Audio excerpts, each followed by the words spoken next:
ফের বীরভূমে তৃণমূলে বড় ধাক্কা। জেলা তৃণমূলের চেয়ারম্যানের পদ থেকে ইস্তফা আশিস বন্দ্যোপাধ্যায়ের। কোর কমিটির সদস্য পদও ছাড়লেন প্রাক্তন বিধায়ক মনা বীরবংশী রয়েছেন। মনা, কি কারণে তিনি এই পদ ছেড়ে দিচ্ছেন একের পর এক?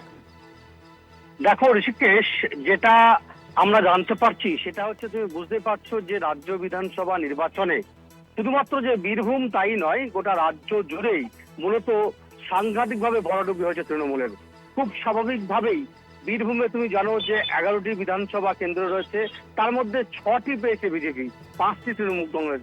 অর্থাৎ বলা যেতে পারে এই যে দলের যে এত ভরাডুবি, খুব স্বাভাবিকভাবে সেই বিষয়টাকে সামনে রাখেই এবার বীরভূম জেলা তৃণমূল কংগ্রেসের যে কমিটি, সেই তৃণমূল কংগ্রেসের কমিটির চেয়ারম্যান পাশাপাশি জেলা তৃণমূল কোর কমিটির যে সদস্য, গুরুত্বপূর্ণ সদস্য আশিস বন্দ্যোপাধ্যায় ছিলেন, রামপুরহাটের তৃণমূল কংগ্রেসের প্রাক্তন বিধায়ক, এই দুটি পদ থেকে তিনি ইস্তফা দিয়েছেন।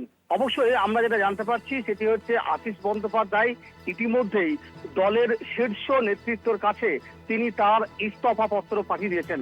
আশিস বন্দ্যোপাধ্যায় এটিকে ব্যাখ্যা করছেন যে যেহেতু দলের এই ভরাডুবি অবস্থা, খুব স্বাভাবিকভাবে মানুষ মুখ ফিরে নিয়েছে তৃণমূলের কাছ থেকে, তাই নিজেকে সেই নথি স্বীকার করে তিনি দল থেকে বা তাঁর যে এই দলগত যে পদ, অর্থাৎ জেলা তৃণমূল কোর কমিটির একটা গুরুত্বপূর্ণ পদ, অন্যদিকে বীরভূম জেলা তৃণমূল কংগ্রেসের চেয়ারম্যান, সেই পদ থেকে তিনি কিন্তু ইস্তফা দিয়েছেন, এমনটাই কিন্তু আশিস বন্দ্যোপাধ্যায় জানিয়েছেন।